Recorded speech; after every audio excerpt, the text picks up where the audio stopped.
우리 제목을 같이 읽어볼까요? 분열의 영을 대적하라. 우리 같은 본문으로 지난번에 첫 번째 그리고 이어서 오늘 두 번째 시간 함께 나누기를 소망합니다. 여러분, 지난 시간 우리는 비그리의 아들 세바가 일으킨 반역을 통해서 이 분열의 영이 얼마나 무서운가에 대해서 살펴보았는데요.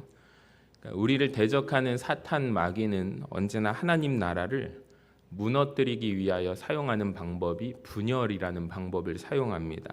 그러니까 가정도 교회도 공동체도 마찬가지예요. 그러니까 분열이 시작되면 순식간에 무너지기 때문입니다. 그러니까 오늘 이어지는 말씀을 통해서 하나님께서 우리에게 주시는 몇 가지 교훈을 나누고자 합니다. 그러니까 오늘 본문을 자세히 들여다보시면 우리가 두 번째 읽었잖아요. 그러니까 단순히 세바의 반란이 어떻게 끝났는가 그걸 보여주는 말씀이 아닙니다. 하나님께서는 이 사건을 통해서 더 말씀하고자 하시기 때문에 제가 같은 본문을 두 번이나 할애해서 말씀을 전하기를 원하는데요. 첫 번째로 다윗의 한계, 또 하나님이 은혜를 어떻게 보여주시고 준비된 사람과 준비되지 않은 사람의 차이를 보여주시면서 끝까지 충성된 사람의 이름이 어떻게 남겨지는지를 우리에게 가르쳐 줍니다. 바라기는 오늘 본문 말씀을 통해서 우리 모두가 하나님의 은혜를 더욱더 깊이 붙들기를 소망합니다. 그리고 더 나아가서 하나님께서 나를 쓰실 때 우리는 준비된 사람으로서의 자세를 갖추어서 또한 끝까지 그분 앞에서 충성된 사람으로 살아가는 쓰임받기를, 그러한 은혜가 있기를 주님의 이름으로 간절히 축원합니다. 먼저 지난 시간 말씀 간단하게 복습을 한번 해보도록 하겠습니다. 비그리의 아들이라는 사람 이름이 세바라는 사람이 있었는데요. 성경에 보니까 1절에 그 사람을 뭐라고 표현하냐면 불량배 중에 하나라고 소개합니다. 자, 그는 나팔을 불어서 백성에게 외치죠. 1절을 보여주시면 이런 말을 외칩니다. 같이 읽어봅시다. 우리는 다윗과 나눌 분깃이 없으며 이새의 아들에게서 받을 유산이 우리에게 없도다. 이스라엘아 각각 장막으로 돌아가라. 지금 어떤 상황이죠? 압살롬에게 쫓겨서 왕의 위치에서 도망가던 다윗이 이제 압살롬과 전쟁을 하고 압살롬이 죽고 난 이후에 다시 왕으로 불러들이는 귀환하는 장면이잖아요. 이 과정을 우리가 계속해서 보고 있는데 세 가지의 아름다운 행동을 했었고 또 아름답게 왕으로 모셔드리는 작업 가운데 얼마 되지도 않아서 1절에서 세바라는 사람이 들고 일어섭니다. 이 사람이 했던 말은 단순한 정치적인 구호가 아닙니다.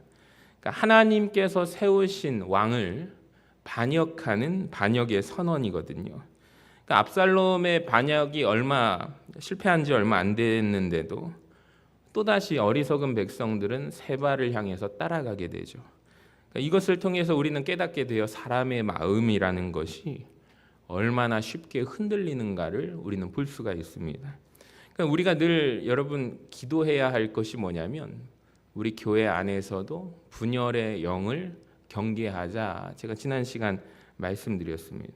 그러니까 사탄이 우리에게 심는 것은 생각을 통해서 악이 틈타게 되는데 언제나 그 시작은 불평과 원망, 또 비교하게 되고 시기하는 마음, 또 자기 주장, 교만을 통해서 결국에는 이 공동체를 흔드는 모습이에요. 그러니까 하나님께서는 언제나 기뻐하시는 게 하나됨입니다. 예수 안에서 하나된 교회를 우리가 이루어 가시기를 소망합니다. 하나님이 제일 기뻐하시는 일이거든요. 자, 오늘 말씀은 그 분열 이후에 하나님께서 무엇을 회복시켜 주시는지를 보여줍니다. 두 번째로 다윗에 대해서 보면 다윗의 한계가 있고요. 그리고 하나님의 은혜가 있습니다. 그리고 기회비용에 대해서 살펴보겠습니다. 3절을 한번 보세요. 다윗이 예루살렘 본궁에 이르러 전에 머물러 왕궁을 지키게 한 후궁 몇 명이죠? 10명을 잡아 별실에 가두고 먹을 것만 주고 그들에게 관계하지 아니하니 그들이 죽는 날까지 갇혀서 생과부로 지내니라. 저는 이 말씀 구절을 묵상하는 가운데 참 무거운 마음이 들었습니다. 자, 압살롬이라는 반역자는 이미 공개적으로 사무엘하 16장 22절에서 기억하실 거예요. 다윗이 남겨두고 간 후궁들을 대낮에 모두가 보는 옥상 앞에서 아버지의 후궁들을 범하게 되죠. 자, 그런데 이 여인들을 보시면은 스스로 그런 일을 선택한 사람들이 아니라는 점입니다. 그러니까 어떻게 보면 철저한 피해자 아닙니까? 저항할 수도 없는, 피할 수도 없는 상황이었습니다. 자, 그런데 다윗이 아름답게 세 가지를 하고 돌아왔는데 정작 자신의 왕궁 안에서 이 여인들을 대하는 태도를 보시면 별실에 가둬요. 먹을 것만 줍니다. 평생을 생과부로 살게 합니다. 그러니까 여기에서 우리가 보는 것은 위대한 믿음의 사람 다윗도 여전히 그는 한계를 가진 인간이었다라는 사실을 보게 됩니다. 그러니까 성경은 여러분 다윗을 미화하지 않습니다. 있는 모습 그대로 기록을 하거든요. 그러니까 이것이 성경이 가진 놀라운 정직성입니다. 이 장면을 보면 참 실망스럽죠. 다윗 입장에서 보면 다윗은 개인적으로 하나님 앞에 은혜 받은 사람입니다. 자신의 죄가 용서받음을 경험한 사람이거든요. 근데 그를 보세요. 정작 상처 입은 자들을 끝까지 품지는 못해요. 바로 여기에서 우리는 더 위대한 왕을 만나게 됩니다. 다윗이라는 인간은 한계가 있는 왕입니다. 근데 예수 그리스도는 따라합시다. 완전한 왕.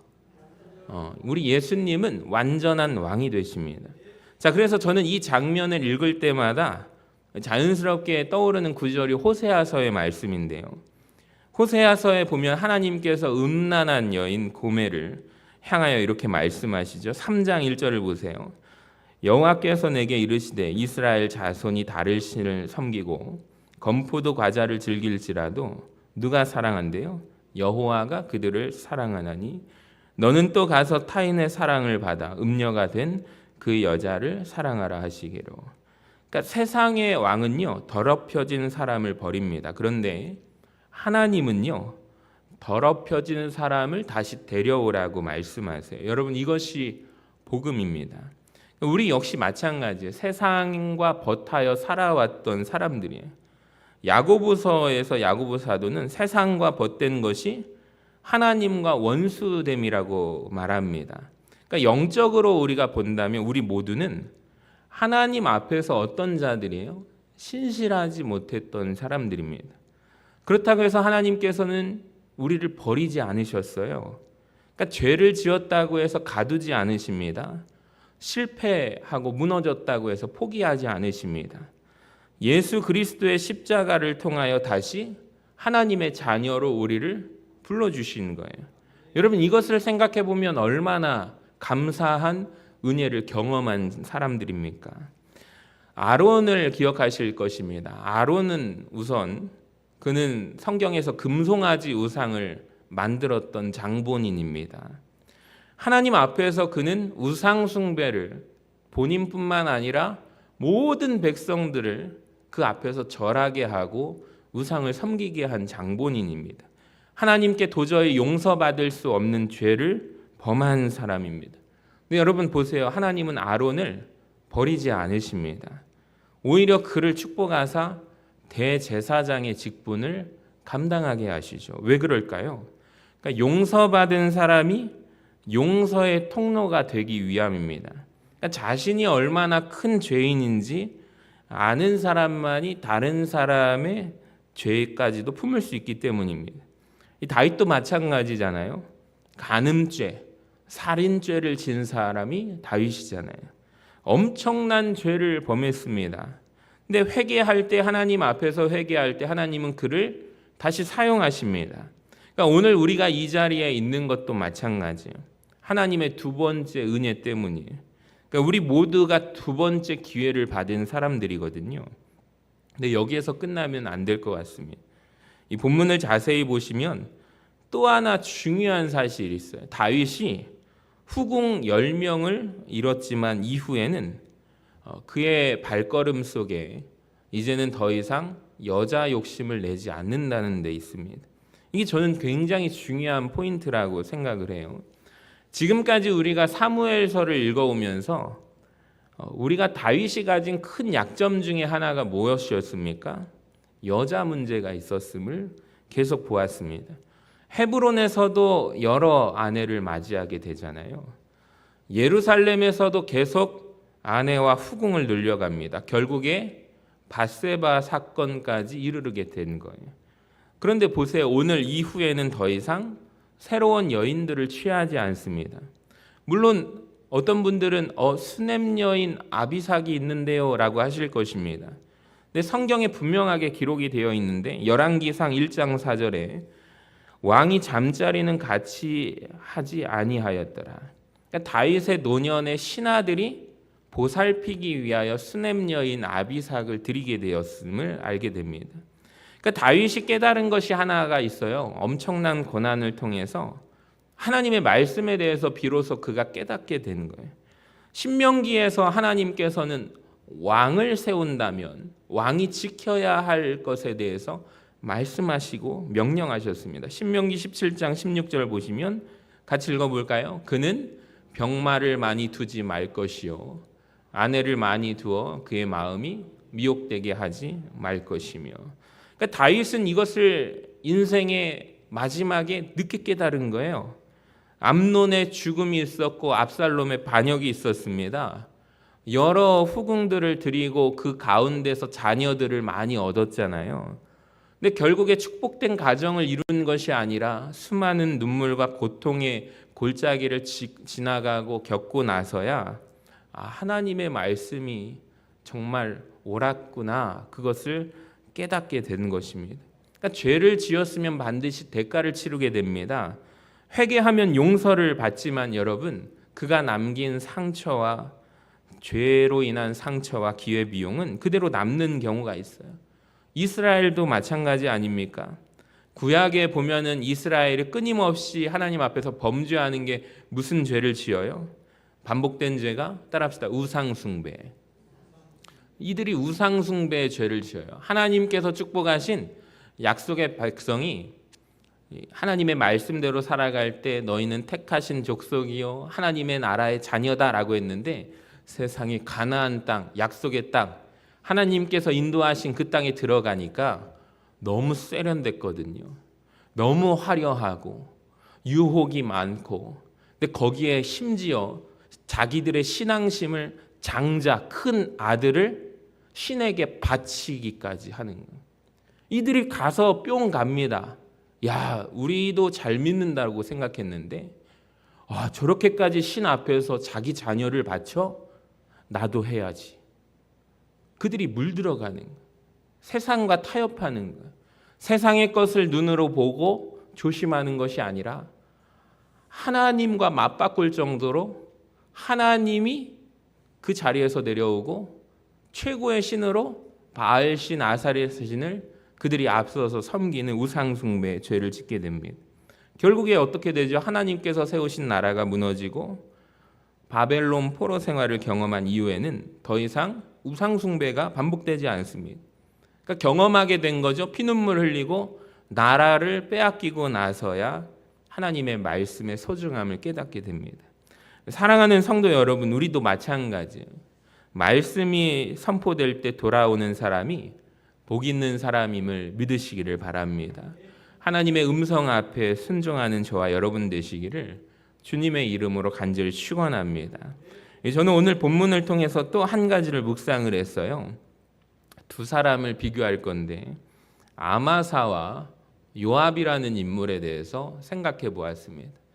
이 군사령관으로 다윗의 오른편에서 계속 도왔던 사람이 요압이라는 장군이었습니다. 이 두 사람을 보면서 오늘 본문에서 이 둘을 우리에게 놓고 비교하고 세워놓습니다. 공통점이 있다면 이 두 사람은 각각 군대 지휘관이에요. 하나님께서 이들을 보실 때 한 사람 한 사람의 평가가 전혀 다릅니다. 한 사람은 기회를 받았지만 준비되지 않았어요. 다른 한 사람은 준비는 되어 있었지만 사명의 태도가 무너졌습니다. 하나님께서 이 두 사람을 통해서 오늘 우리 자신을 돌아보게 하시는데요. 먼저 4절을 한번 같이 읽어봅시다. 시작. 왕이 아마사에게 이르되 너는 나를 위하여 3일 내로 유다 사람을 큰 소리로 불러 모으고 너도 여기 있으라 하니라. 아멘. 이 다윗의 입장에서 한번 생각해 보겠습니다. 압살롬이 반역을 한 이후에 어떤 사건이 있었죠? 압살롬을 죽여서 데리고 오라고 했습니까? 다윗이 살려서 부디 신하들 앞에서 자기의 자녀가 반란을 일으켜서 지금 힘든 시기, 광야에서 힘든, 너무 죄스럽잖아요. 자기 부하들한테 미안하다 울면서 대신 너희들이 긍휼을 자비를 베풀어서 내 마음을 헤아려 줘서 내 아들 압살롬 반역자를 죽이지 말고 부디 살려서 데리고 와라 부탁을 했잖아요. 이 다윗이 부탁을 했는데 이 부탁을 철저하게 무시하고 죽인 사람이 누굽니까? 요압입니다. 이런 일이 있고 난 이후로 요압을 신뢰하기가 어려웠습니다. 요압은 다윗의 명령을 귀하게 여길 줄 몰라요. 압살롬을 죽입니다. 왕의 권위보다도 더 중요한 것이 있는데 요압 자신의 판단력이거든요. 내 생각, 내가 지금 판단하는 게 더 중요하다고 여기는 사람이 요압이었습니다. 자, 그래서 다윗 입장에서 이 요압을 이제는 더 이상 쓰면 안 되겠다라고 판단한 것 같아요. 그래서 새로운 군사령관으로 인물 후보를 찾아보다가 아마사라는 인물을 세우게 됩니다. 자, 인간적으로 한번 볼게요. 평생을 요압이라는 사람 그늘 밑에서 절대로 자신에게 기회가 안 올 줄 알았는데 아마사 입장에서 보면은 그가 축복된 기회를 얻은 사람 아니겠습니까? 군대 최고의 지휘관이라는 자리에 오르게 된 것이죠. 아마사 입장에서 보면 얼마나 큰 기회이고 영광입니까? 얼마나 큰 축복인가요? 그리고 하나님 나라 다윗을 보필해서 곁에서 오른팔처럼 행해야 하는 아마사의 입장에서 근데 문제가 하나 생깁니다. 이 아마사라는 사람이 소위 그릇이 작아요. 자기가 감당할 수 있는 능력이 그렇게 크게 준비되어 있지 않았다는 것입니다. 이 본문 5절을 한번 보세요. 같이 읽어봅니다. 그 부분이 나오는데 시작. 아마사가 유다 사람을 모으러 가더니 왕이 정한 기일에 지체된지라. 성경은 아마사의 부족함에 대해서 길게 설명하지 않습니다. 단 한 문장으로 그의 문제를 보여주거든요. 지체된지라.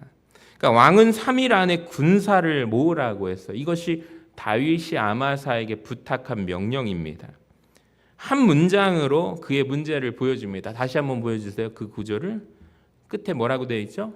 명령을 했는데 행해야 되는데 지체합니다. 왕은 며칠 안에? 3일 안에 군사를 모으라고 했어요. 근데 아마사가 준비를 못했어요. 역량이 부족해서 제때 사람들을 모으지 못했습니다. 즉 이 말 속에 뭐가 담겨져 있냐면 아마사는요 리더십이 부족한 사람이에요. 조직을 움직이는 능력이 없는 사람입니다. 무엇보다도 왕이 명한 날까지 그 기일에 자기의 일을 감당하지 못했습니다. 그러니까 이것은 단순하게 일이 조금 늦어진 정도가 아니거든요. 그러니까 지금 나라 전체가 세바라는 사람에 의해서 반란에 의해서 사람들이 동요하고 있는 아주 절체절명의 위기의 순간이거든요. 그러니까 세바가 견고한 성으로 들어가 버린다면 빨리 행동을 해서 3일 안에 군사를 조직해서 모은다면 빨리 진압할 수 있지만 세바가 큰 성에 들어가서 또 그 사람들을 모으고 사람들의 마음을 불안하게 하고 다윗을 떠나게 하는 반란군을 조직하게 된다면 다윗 입장에서 진압은 더 어려울 것이라고 판단을 한 거예요. 그래서 다윗은 더 이상 기다릴 수가 없습니다. 6절을 한번 보세요. 같이 읽어봅니다. 다윗이 이에 아비새에게 이르되 이제 비그리의 아들 세바가 압살롬보다 우리를 더 헤아리니 너는 내 주의 부하들을 데리고 그의 뒤를 쫓아가라. 다윗이 누구한테 지금 부탁했었죠? 따라합시다. 아마샤에게 며칠 안에 군사를 조직하래요? 3일 안에 조직하라고 했는데 그가 조직 못했어요. 자, 그랬더니 다윗이 누구한테 다시 명령을 해요? 아비새입니다. 아마샤가 아닙니다. 다윗 입장에서 기다리지 못하고 아비새라는 인물을 부르게 됩니다. 자, 여기에서 우리는 한 가지 중요한 사실을 알게 됩니다.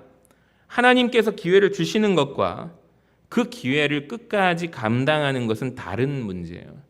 여러분 보세요. 오늘날 많은 사람들이 하나님, 내가 하나님 앞에 쓰임 받기를 원해요. 기도합니다. 하나님, 저를 사용하여 주시옵소서. 제가 설교할 때 여러분 쓰임 받기를 원하십니까? 하나님 앞에서 하나님, 저를 사용하여 주시라고. 나를 사용하소서. 손잡이가 많이 달려서 하나님 앞에 편하게 쓰이는 그릇으로 하나님이 찾으시는 그릇이 되기를 소망하시죠? 크게 아멘 하시기 바랍니다. 하나님, 저를 크게 사용하여 주시옵소서. 여러분, 이거 물론 귀한 기도거든요. 그런데 그 기도보다 먼저 앞서서 선행되어야 할 기도가 있습니다. 하나님, 제가 쓰임 받을 수 있도록 누구를 준비시켜 주세요? 저를 준비시켜 주세요. 여러분, 이 기도가 꼭 필요합니다. 하나님, 준비되기를 원합니다. 제가 놀랍게 한 청년이 막 자격증을 많이 따더라고요. 청년 때 바쁘잖아요. 근데 직장에, 원하던 직장에 들어가서 막 이제 처음 배우는 한 25, 6대 취업에 성공을 했는데 이 친구가 계속 자격증을 따요. 그랬더니 넌 왜 이렇게 바쁘게 사니? 근데 알고 보니까 이 친구가 뭐라고 고백을 하냐면, 목사님, 제 꿈이 선교인데요. 직장을 다니면서도 이렇게 교회에서 선교, 단기 선교라든지 갈 때 한번 갔다 와 보니까 제가 가진 직업 말고도 또 다른 자격증을 따가지고 하면은 언제든 선교지에 가서 필요로 할 때 제가 쓰임 받으면 참 좋을 것 같아요. 나중에 은퇴하면은 선교지에 선교사로 하나님 보내주세요. 그럼 가보면 정말 의료 환경도 열악하고 거기에서 자기가 무언가를 할 수 있지 않을까라고 고민하면서 그렇게 자격증을 따더라고요. 참 귀한 모습이라고 생각이 들었습니다. 하나님께서는 정말 그 하나님의 때에 준비된 사람들을 쓰십니다. 그러니까 기회보다 저는 준비가 먼저라는 생각이 들었어요. 여러분, 직분보다 인격의 성숙이 먼저입니다. 사역보다 인격이 먼저입니다. 하나님은 준비된 사람을 오래 사용하십니다. 그러니까 아마사는 지금 이름이 불려졌잖아요. 왕에게 새로운 기회가 주어졌잖아요. 근데 이 아마사는 준비가 부족했어요. 저는 이 장면을 보면서 김춘수 시인의 꽃이라는 시가 떠올랐어요. 내가 그의 이름을 불러주었을 때 그는 나에게로 와서 뭐가 되었다? 꽃이 되었다. 그러니까 아마사는 왕에게 이름이 불려졌어요. 호명이 됐어요. 자, 그런데 끝내 아름다운 꽃이 되지 못합니다. 왜 그럴까요? 준비가 부족했기 때문입니다. 그러니까 우리는 종종 하나님께서 나를 불러주시기만을 기대합니다. 하나님께서 오늘 우리에게 먼저 질문하시는 게 이거예요. 너는 그렇다면 준비되어 있는가? 그러니까 생각보다 준비는 너무 중요합니다. 그러니까 무대에 오르는 것은 어렵지 않을 수도 있어요. 그런데 준비 없이 무대에 올라가는 것만큼 힘든 일도 없습니다. 잠깐은 박수를 받을 수 있지만 오래 설 수가 없습니다. 저는 말씀 준비를 참 오래 합니다.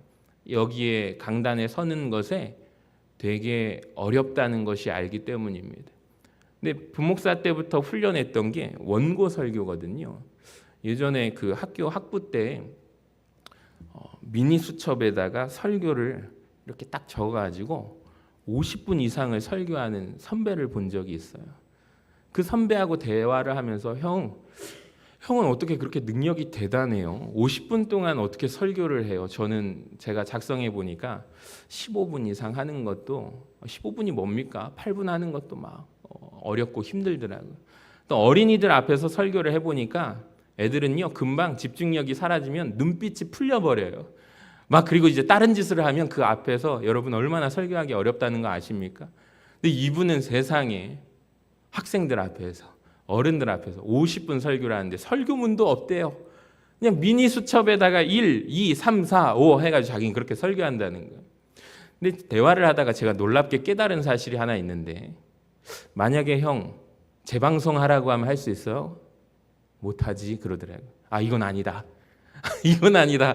제가 그때 깨닫고 나서 원고 설교에 대해서 담임 목사님께서 그렇게 강조하셨던 이유를 제가 그때 깨닫고, 제가 목사 안수 받고 나서 그 목사님 만나서 목사님께서 그렇게 원고 설교를 하라고 하셔서 저는 그 중요성을 이제 알았습니다.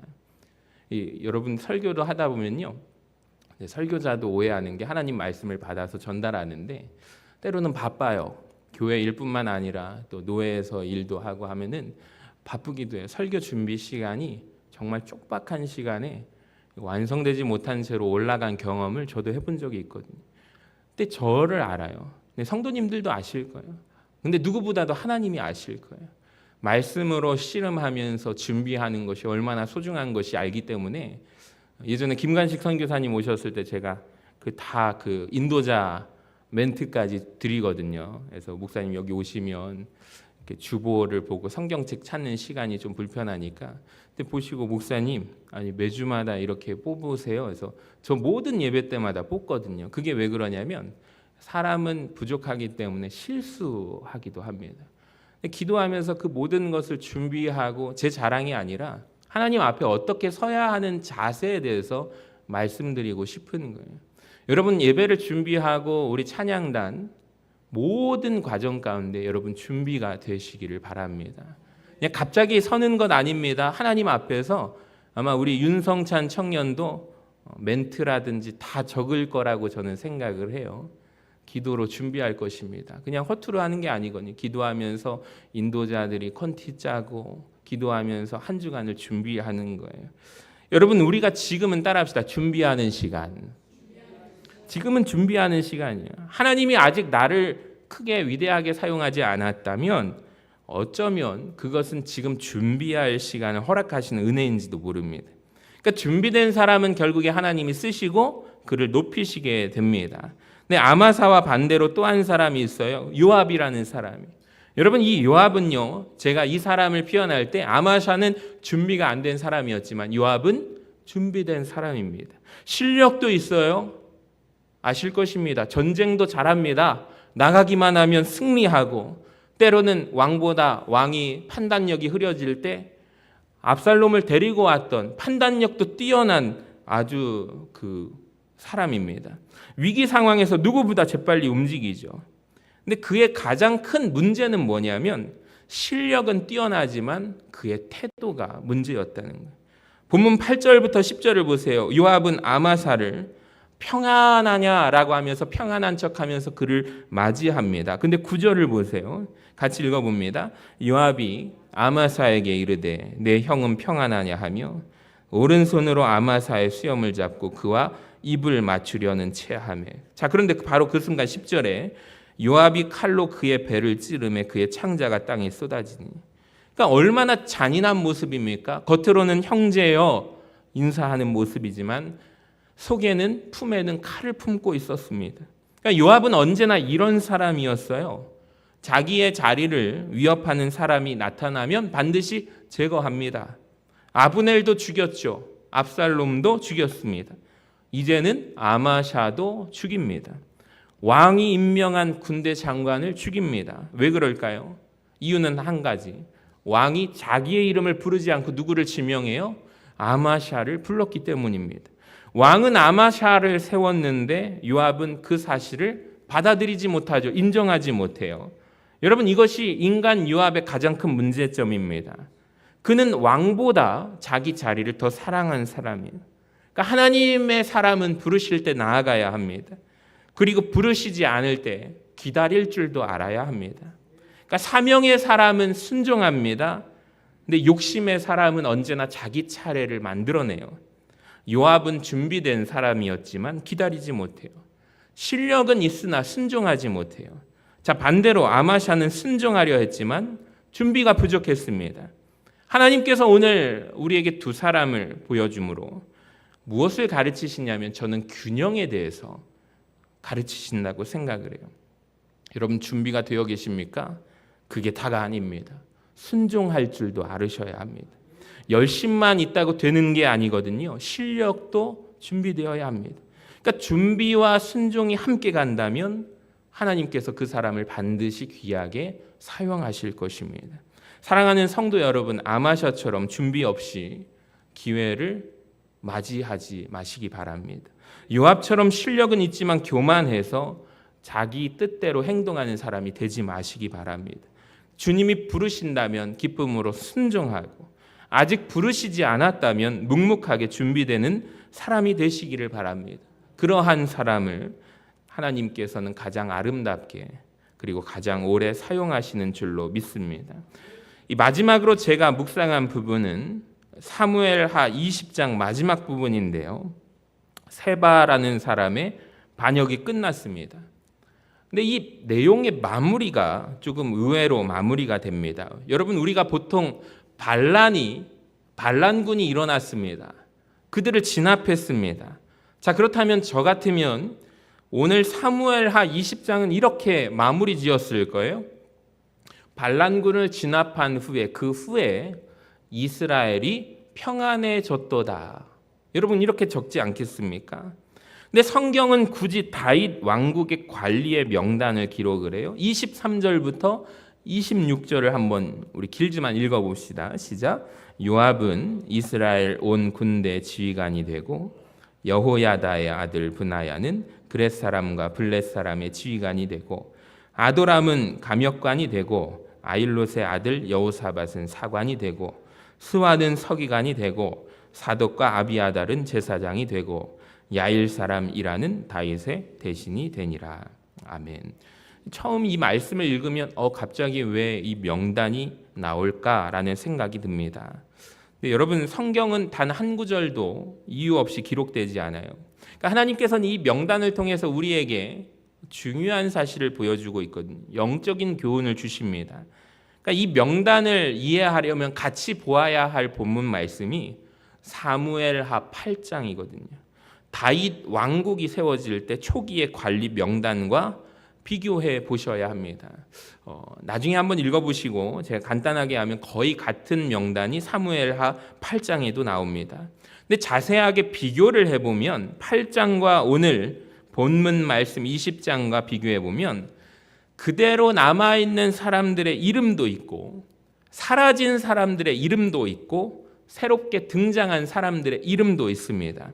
자, 먼저 끝까지 저는 자리를 지킨 사람들에 대해서 말씀드리고 싶어요. 요압은 여전히 군대 지휘관이고요. 여호사밧은 여전히 사관이고 사독과 아비아달은 여전히 제사장 직분을 감당하는 제사장입니다. 브나야 역시 여전히 왕의 친위대를 책임지고 있습니다.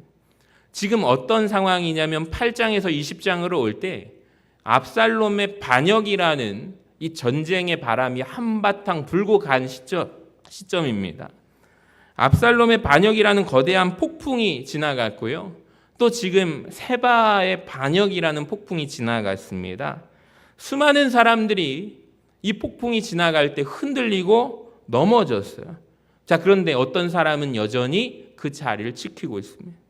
수많은 사람들이 흔들리고 넘어졌지만 그 자리를 지키고 있는 모습이 저는 참 은혜가 되었습니다. 여러분, 하나님께서는 한순간 반짝 빛난 사람보다 오래 충성한 사람을 귀하게 여기십니다. 성경은 화려한 업적보다 끝까지 지켜낸 충성을 기억하시길 바랍니다. 자, 주님께서도 이렇게 말씀하셨어요. 요한계시록 2장 10절 읽어봅니다. 시작. 내가 죽도록 충성하라. 그리하면 내가 생명의 관을 내게 주리라. 아멘. 하나님께서 원하시는 사람이 있는데 잠시 뜨겁게 반짝하는 사람이 아니라 끝까지 변함없이 충성하는 사람입니다. 자, 그런데 명단을 보면 사라진 사람들의 이름도 있네요. 자, 대표적인 사람들이 바로 누구입니까? 다윗의 아들들이라는 사실을 아십니까? 사무엘하 8장 18절을 보세요. 같이 읽어봅니다. 시작. 다윗의 아들들은 대신들이 되니라. 여러분, 왕이 나라를 세울 때 왕의 아들들이 그 나라의 통치 아버지를 도와서 신하들로 대신들로 세워졌거든요. 근데 오늘 본문에서 다윗의 아들들의 이름이 모두 사라졌습니다. 왜 그랬을까요? 압살롬의 반역을 통해서 다윗이 뼈아픈 교훈을 얻은 거예요. 가족이라는 이유만으로 중요한 자리를 맡기는 것이 하나님의 뜻이 아니라는 것을 다윗이 배우게 된 거예요. 사람을 세우는 기준은 혈연이 아니라 충성이어야 합니다. 가까운 사람이어서가 아니라 하나님 앞에서 검증된 사람이어야 한다는 것입니다. 자, 그래서 오늘 본문에는 새로운 이름들이 등장합니다. 아도람이라는 사람이 등장하고 스와가 등장합니다. 야일 사람 이라라는 사람이 등장해요. 여러분, 이 사람들은 이전에는 잘 알려져 있지 않았던 사람들입니다. 그런데 하나님의 때가 되자 하나님께서 그들을 세우십니다. 이것이 하나님의 나라입니다. 하나님께서는 언제나 새로운 사람을 준비하고 계세요. 우리가 충성하지 않으면 하나님은 어떤 방법을 택하시냐면 다른 사람을 세우십니다. 반대로 우리가 끝까지 충성하면 하나님께서 우리의 이름을 기억하십니다. 사람들은 잊어버릴 수 있습니다. 세월이 지나면요, 직분도 바뀌고 얼굴도 바뀌고 세대도 바꿉니다. 근데 하나님은요, 충성된 사람들의 이름을 잊지 않으십니다. 히브리서 기자가 이렇게 말합니다. 6장 10절 읽어볼까요? 시작. 하나님이 불의하지 아니하사 너희 행위와 그의 이름을 위하여 나타낸 사랑으로 이미 성도를 섬긴 것과 이제도 섬기고 있는 것을 잊어버리지 아니하시느니라. 아멘. 여러분, 얼마나 큰 위로입니까? 사람은 모를 수 있어요. 사람은 기억하지 못하지만 하나님은 기억하십니다. 여러분, 성경에 이름이 기억된 사람들처럼 오늘도 충성된 사람들의 이름들을 하나님은 기억하고 계신다는 거예요. 저는 목회하면서 한 가지를 자주 생각해요. 처음에 뜨겁습니다. 열심히 합니다. 처음 직분 받을 때 뜨거워요. 처음 사역을 맡을 때 모두가 헌신하겠다고 다짐하거든요. 근데 시간이 지나면 시험이 찾아와요. 상처도 받게 되고요. 장로님, 권사님들 때로는 교회를 위해서 내가 오해도 받게 됩니다. 사람에게 실망하기도 해요. 자, 그때 조용히 사라지는 분들이 있습니다. 너무 안타깝죠. 근데 반대로 아무리 어려워도 끝까지 자기 자리를 지키시는 분들이 있습니다. 저는 그분들이 우리 교회의 기둥이라고 생각을 해요. 그분들이 하나님 나라의 일꾼이라고 생각합니다. 바라기는 여러분, 우리 모두가 그런 분들 되어주시기를 바랍니다. 하나님께서 맡겨주셨습니까? 끝까지 그 자리를 지키시기를 바라고, 시험이 올 수 있습니다. 끝까지 사명을 더욱더 크게 여기시기를 바라고, 사람의 인정과 칭찬보다 하나님의 인정과 칭찬을 더 귀하게 여기시는 충성된 성도님들 되시기를 바랍니다.